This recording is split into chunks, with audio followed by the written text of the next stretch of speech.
Hi, fourth graders. How are you? We're about to continue in Auggie Me, 3 Wonder Stories, and we're about to embark on the Julian chapter. This is the opener. It says, before. 2 quotes here. Perhaps I have created the stars and the sun and this enormous house, but I no longer remember. Fear can't hurt you any more than a dream. Boys and girls, I'm going to start now, and our first chapter is called Ordinary. Sit back, relax, and take a listen. This is told from Julian's perspective. Okay. I know. I haven't been nice to August Pullman. Big deal. It's not the end of the world, people. Let's stop with the drama, okay? There's a whole big world out there, and not everyone is nice to everyone else. That's just the way it is. So can you please get over it? I think it's time to move on and get on with your life, don't you? Jeez. I don't get it. I really don't. 1 minute, I'm like the most popular kid in the 5th grade. And the next minute, I'm like, I don't know. Whatever. This bites. A whole year bites. I wish Auggie Pullman had never come to Beecher Prep in the first place. I wish he had kept his creepy little face hidden away like in the Phantom of the Opera or something. Put a mask on, Auggie. Get your face out of my face, please. Everything would be a lot easier if you would just disappear. At least for me. I'm not saying it's a picnic for him either, by the way. I know it can't be easy for him to look in the mirror every day or walk down the street. But that's not my problem. My problem is that everything's different since he's been coming to my school. The kids are different, I'm different, and it sucks big time. I wish everything was the way it used to be in the 4th grade.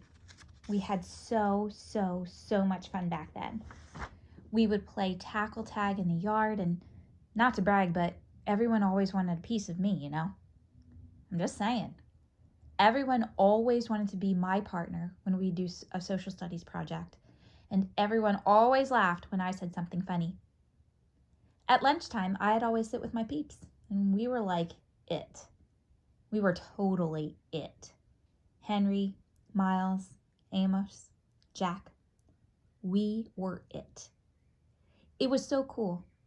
We had all these secret jokes and little hand signals for stuff. I don't know why that had to change. I don't know why everyone got so stupid about stuff. Actually, I do know why. It was because of Auggie Pullman. The moment he showed up, that's when things stopped being the way they used to be. Everything was totally ordinary, and now things are messed up, and it's because of him. And Mr. Tushman? In fact, well, it's kind of totally Mr. Tushman's fault. This chapter is called The Call. I remember Mom made a big deal about the call we got from Mr. Tushman. At dinner that night, she went on and on about what a big honor it was. The middle school director had called us to ask if I could be a welcome buddy to some new kid in school. Wow, big news. Mom acted like I won an Oscar or something. She said it showed her that the school really did recognize who the special kids were, which she thought was awesome. Mom had never met Mr. Tushman before because he was the middle school director and I was still in the lower school. But she couldn't stop raving about how nice he'd been on the phone. Mom's always been kind of a bigwig at school. She's on the board of trustees thing, which I don't even know what it is, but apparently it's a big deal. She's always volunteering for stuff, too.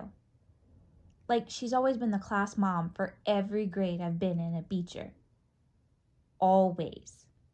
She does a lot for the school. So, the day I was supposed to be a welcome buddy, she dropped me off in front of the middle school.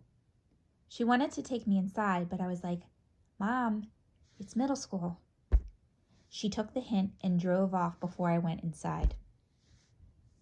Charlotte, Cody, and Jack Will were already in the front lobby, and we said hello to each other. Jack and I did our peeps handshake and we said hello to the security guard. Then we went to Mr. Tushman's office. It was so weird being in the school when there was no one there.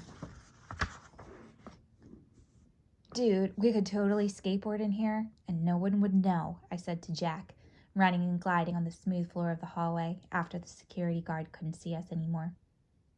Ha, yeah, said Jack. But I noticed that the closer we got to Mr. Tushman's office, the quieter Jack got. In fact, he kind of looked like he was going to blow chunks.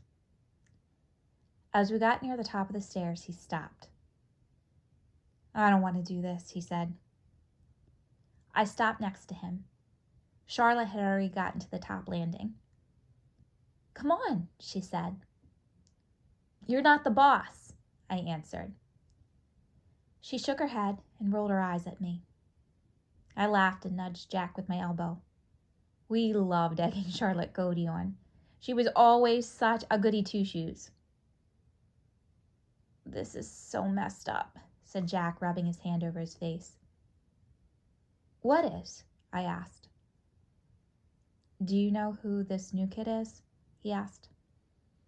I shook my head. You know who he is, right?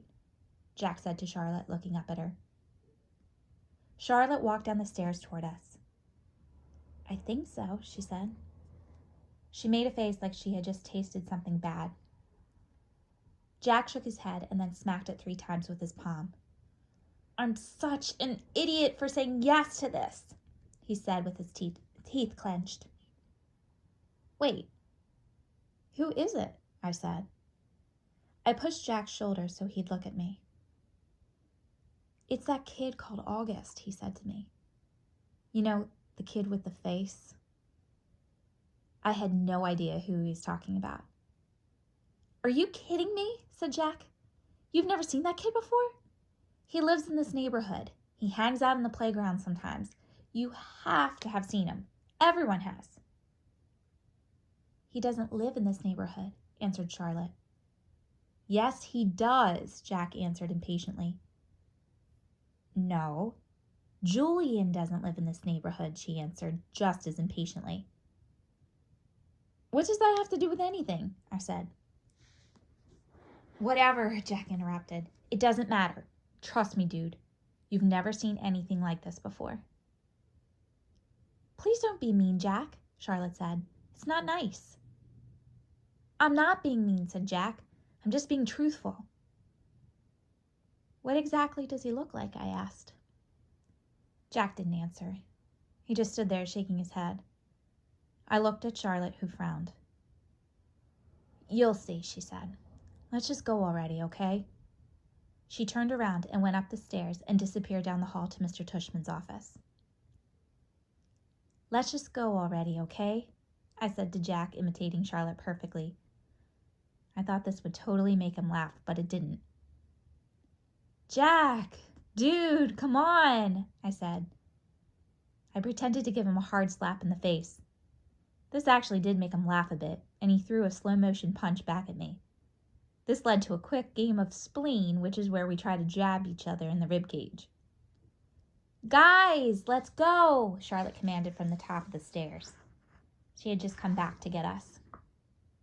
Guys, let's go, I whispered to Jack, and this time he did kind of laugh. But as soon as we rounded the corner of the hallway and got to Mr. Tushman's office, we all got pretty serious. When we went inside, Mrs. Garcia told us to wait in Nurse Molly's office, which was a small room to the side of Mr. Tushman's office. We didn't say anything to each other while we waited. I resisted the temptation to make a balloon out of the latex gloves that were in a box by the exam table, though I know it would have made everyone laugh. Kids, we're going to stop right there. Hope you enjoyed this portion of Auggie and Me. See you soon. Bye.